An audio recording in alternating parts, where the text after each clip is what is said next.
سلام عزیزای دل نینا، اومدم با آموزش یه میکاپ عروسکی. اول از همه زیر چشم پودر بیک میذاریم تا ریزش سایه نداشته باشیم.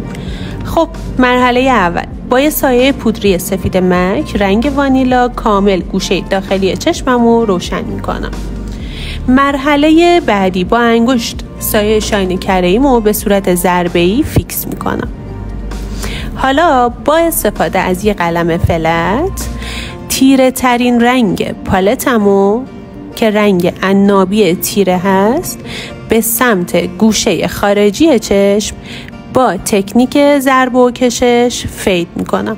این کارو چند بار تکرار میکنم تا به پیگمنت دل بخواهی خودم برسم.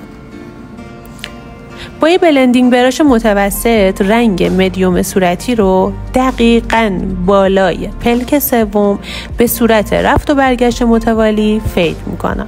حالا قلم خط چشممو آغشته به اسپری فیکس مک میکنم. از قسمت بن مژه به سمت انتهای چشم یه خط چشم رنگی میکشم.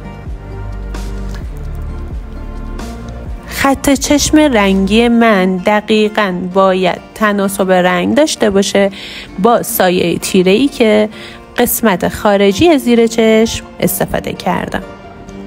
با تکرار این حرکت پیگمنت و دوام خط چشمو بیشتر میکنم. به آهستگی پودر بیک و اضافی سایه زیر چشممو برمیدارم. با یه قلم خیلی باریک و با استفاده از کانسیلر تارت رنگ لایت سند روشنی زیر چشممو شارژ میکنم.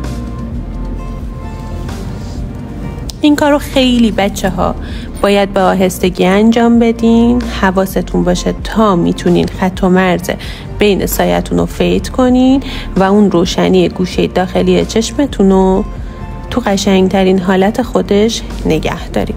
برای درشتر نشون دادن چشم از مداد کیکوی دو سر رنگ کرم استفاده میکنم. یه خط چشم ژله‌ای به گوشه چشم اضافه میکنم و گوشه داخلی و خارجی چشممو فرم میدم. با این تکنیک چشممون خیلی خیلی کشیده تر و جذاب تر میشه. با ریمل اسنس موجه های زیر چشم ریمل میزنم. حالا با پنکیک مک رنگ NC10 یه حاله روشن به چشم میدم.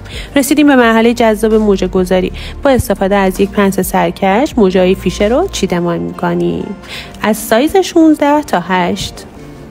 تموم شد بچه ها. به همین راحتی نظراتتون رو زیر این پست برام کامنت کنین. خیلی خیلی دوستتون دارم.